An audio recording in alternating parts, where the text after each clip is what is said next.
Kā gatavojam dzīvo kvasu? Šeit ir gatavs.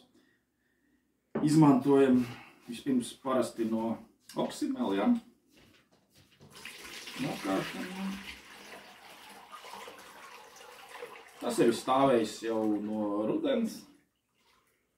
Sīrups varam gatavot ar medu, brūno cukuru, arī ar balto. Cidonijas arī ļoti labi invertē cukuru.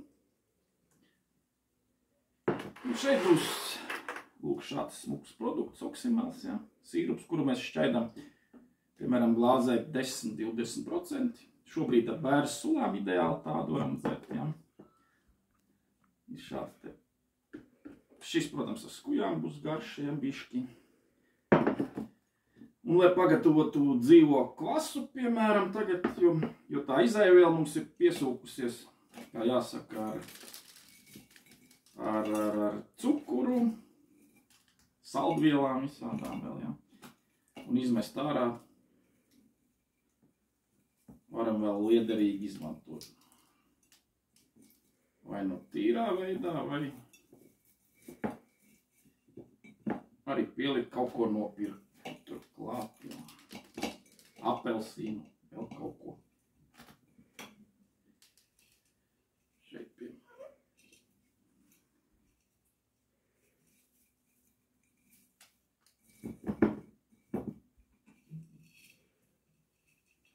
Parasti siltumā gatavs ir 2–3 dienās.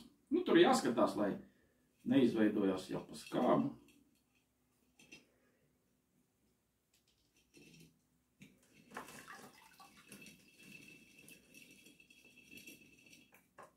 Sadalīsim uz 2 burkām aptuveni vienādiem.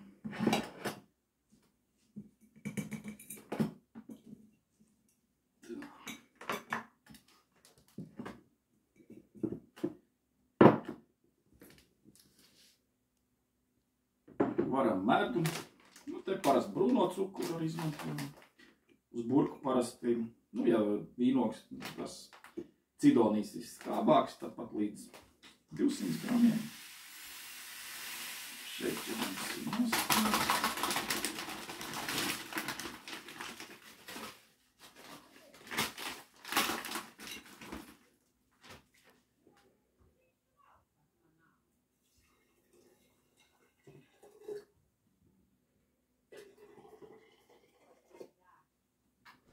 tur recepts citos ierakstos ir ielikts, kā visu to gatavo arī.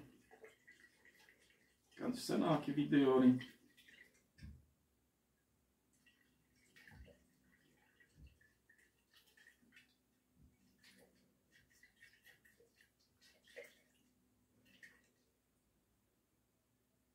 Kad izšķīdnes, pielējam ar augstu.